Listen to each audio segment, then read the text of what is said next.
उन्हाळ्यामध्ये यापूर्वी आपण बऱ्याचशा रेसिपीज यूट्यूबवर अपलोड केलेल्याच आहेत. पण आज मी तुमच्यासोबत पारंपरिक अशी आंबीलची रेसिपी शेअर करणार आहे. बऱ्याच वेगवेगळ्या प्रकारे आंबील केलं जातं. आज मी तुमच्यासोबत नाचणीचं आंबील कसं करायचं त्याचा व्हिडिओ शेअर करणार आहे. नाचणी हे उन्हाळ्यामध्ये आपल्या शरीराला थंडावा देतं. तेव्हा आवर्जून उन्हाळ्यामध्ये नाचणीचा वेगवेगळ्या पद्धतीने आपण आहारात समावेश केलाच गेला पाहिजे. तर आज हे आंबील आपण पाहणार आहोत. तर त्यासाठी आपल्याला काय करायचं आहे, एक वाटी घ्यायची आहे आणि यामध्ये साधारण आपल्याला 3 चमचे इतकं नाचणीचं पीठ काढून घ्यायचं आहे. हे नाचणीचं पीठ तेच आहे जे आपण भाकरीसाठी वगैरे आणतो ना, तेच नाचणीचं पीठ आहे. तर 3 चमचे इतकं मी काढून घेतलं आहे. यामध्ये आपल्याला थोडंसं रूम टेम्परेचरचं नॉर्मल पाणी ॲड करून घ्यायचं आहे. थोडंफार पाणी ॲड करायचं, छान मिक्स करायचं आहे आणि गरज वाटेल तर पुन्हा आणखी थोडंसं पाणी यामध्ये ॲड करायचं. तर इथे बरंच थिक आहे, त्यामुळे आणखीन थोडंसं पाणी यामध्ये मी ॲड करून घेते आहे. म्हणजे इथे आपल्याला नाचणीची स्लरी तयार करून घ्यायची आहे. आंबील बनवताना शक्यतो स्लरी करूनच ॲड करायचं. तर इथे बऱ्यापैकी आपली स्लरी तयार झाली. आता यामध्ये मी 7-8 लसणाच्या पाकळ्या ठेचून घेतलेल्या आहेत, त्या ॲड करून घेते.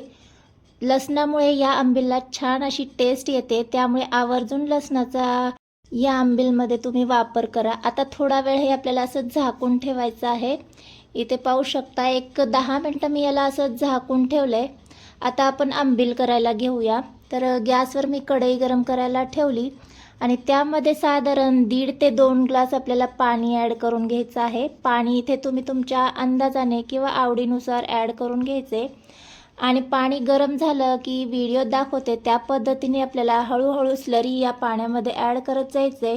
स्लरी आपण यासाठी केली की गरम पाण्यामध्ये जेव्हा आपण पीठ घालतो ना, तर त्याच्या गाठी गुठळ्या होणार नाहीत आणि आपलं आंबील झटपट तयार होईल. यासाठी आपल्याला स्लरी करूनच ॲड करायचे आणि सतत मिक्स करून आपल्याला हे आंबील 5 मिनटं तरी शिजवून घ्यायचं आहे. आता इथे तुम्हाला थोडंसं पातळ वाटत असेल, पण जसजसं आपण त्याला शिजवत जाऊ ना, तसं ते दाटसर व्हायला लागतं. तर मीडियम गॅसवरच हे शिजवून घ्यायचे. बऱ्यापैकी दाटसर झालं. आता गॅस बंद करून हे मी रूम टेम्परेचरला थंड करून घेतलेला आहे. इथे पाहू शकता बऱ्यापैकी दाटसर झालेला आहे. आता यामध्ये हा जो आहे ना, ठेचलेला लसूण आहे, दुसरं काही नाही आहे. आता हे तयार झालेलं आंबील तुम्ही रात्रभर असंच ठेवू शकता. पण आता इथे मी लगेच करायला घेणार आहे, त्यामुळे एका दुसऱ्या भांड्यामध्ये गरजेनुसार मी दही काढून घेतलेलं आहे. इथे तुमच्याजवळ ताक असेल तर काही हरकत नाही आहे. माझ्याजवळ ताक नव्हतं, दही होतं, त्यामुळे इथे थोडंफार मी दही काढून घेतलं. त्याला छान असं घुसळून घेतलेलं आहे. छान घुसळून झालं की यामध्ये गरजेनुसार पाणी ॲड करून घ्यायचे आणि पुन्हा एकदा घुसळून घेणार आहे. इथे मस्त आपलं ताक तयार झालेलं आहे.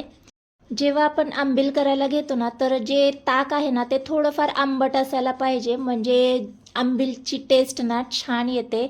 आता इथे बऱ्यापैकी घुसळून झाले. आता यामध्ये काय करायचे, आपण जिरे पावडर ॲड करून घेणार आहोत आणि यामध्ये आपल्याला धने देखील ॲड करून घ्यायचे आहेत. तर इथे माझ्याजवळ धना पावडर आणि जिरा पावडर आहे, त्यामुळे मी ॲड करून घेते. तुमच्याजवळ जर नसेल ना, तर तुम्ही अख्खे जिरे जे आहेत ना, ते देखील ॲड करून घेऊ शकता. चवीनुसार मीठ घालायचं आहे आणि पुन्हा एकदा छान असं मिक्स करून घ्यायचं आहे. तर इथे आपलं मस्त थंडगार असं ताक तयार झालेलं आहे. तर लक्षात ठेवायचं, जेव्हा आपण आंबील सर्व करू ना, तेव्हा आंबील जे आहे ते थंड असायला हवं. गरम गरम आंबील ताकामध्ये ओतायचं नाही, नाहीतर खराब होऊन जातं. तर एका ग्लासमध्ये गरजेनुसार आंबील काढून घ्यायचं आहे आणि लगेच यामध्ये आपण ताक ओतून घेणार आहोत. तर इथे मला आंबील थोडंसं कमी वाटलं, त्यामुळे आणखीन थोडंसं यामध्ये मी आंबील ॲड करून घेतलं आणि छान असं मिक्स करून घेतलेलं आहे. इथे पाहू शकता मस्त असं आपलं पारंपरिक आंबील तयार झालेलं आहे.